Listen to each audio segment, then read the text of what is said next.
తెలంగాణలో కల్తీ నెయ్యిపై food safety అధికారులు దాడులు చేశారు. హైదరాబాద్ లో 850 కిలోల నేతిని స్వాధీనం చేసుకున్నారు.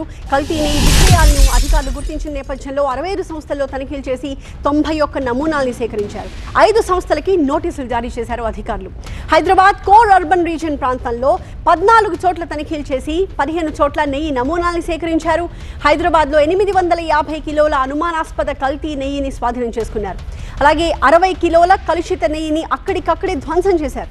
శాంపిల్స్ ని ల్యాబ్ కి పంపించారు. పామ్ ఆయిల్, వనస్పతి, కొబ్బరి నూనె కలిపి ఈ నెయ్యిని తయారు చేసి అమ్ముతున్నట్టుగా గుర్తించారు.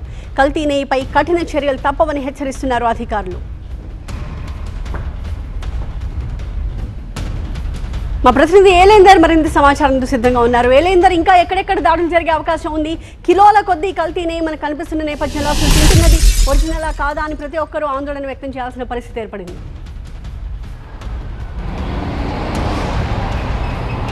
రైట్, రాష్ట్ర వ్యాప్తంగా ఫుడ్ సేఫ్టీ అధికారులు అదేవిధంగా పోలీసులతో కలిపి ఈ ఫుడ్ సేఫ్టీ రైడ్స్ అయితే కంటిన్యూ అవుతున్నాయి. రాష్ట్ర వ్యాప్తంగా దాదాపుగా ఇప్పటి వరకు 100 శాంపిల్స్ ఈ ఒక్క రైడ్లోనే దాదాపుగా 100 శాంపిల్స్ని కలెక్ట్ చేశారు. ల్యాబొరేటరీకి పంపించినటువంటి పరిస్థితి. సో వచ్చినటువంటి ల్యాబ్ రిపోర్ట్ని బట్టి సంస్థలపైన చర్యలు తీసుకుంటారు. సో ఇప్పటి వరకు అయితే దాదాపుగా రాష్ట్ర వ్యాప్తంగా 65, ఈ సిటీలో దాదాపుగా 14 ప్లేస్లలో ఈ రైడ్స్ చేస్తే 5 సంస్థలకు సంబంధించి ఇప్పటికే ఇమీడియట్గా నోటీస్ ఇచ్చినటువంటి పరిస్థితి. ఎందుకంటే ఇమీడియట్గా నోటీస్ ఇచ్చారు. అక్కడే కల్తీ నెయ్యి ఉన్నట్టుగా చూస్తే గుర్తుపట్టే విధంగా కొన్ని శాంపిల్స్ ఉన్నాయి కాబట్టి అక్కడికక్కడే అవి ధ్వంసం చేసేసి వాటికి సంబంధించినటువంటి సంస్థలకు నోటీస్ ఇచ్చినటువంటి పరిస్థితి. సో బయట కొనుక్కునేటువంటి పదార్థాలు ఏదైతే నెయ్యి కావచ్చు, మిగతా ఏదైతే ఫుడ్ ఐటమ్స్ ఏవైతే ఉన్నాయో కొంచెం బ్రాండెడ్ కావచ్చు, దీనికి సంబంధించి ప్యాకెడ్ ఐటమ్స్ డేట్ అవన్నీ చూసుకొని కొనుక్కుంటే బాగుంటుంది. హెల్త్కి ఇబ్బంది కాకుండా ఉంటుంది.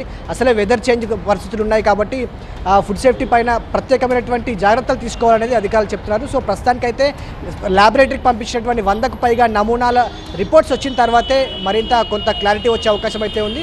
ఈ రైడ్స్ అనేది రాష్ట్ర వ్యాప్తంగా మరిన్ని ప్రాంతాల్లో కూడా కంటిన్యూ అయ్యే అవకాశం ఉందనేది అధికారులు చెప్తున్నారు.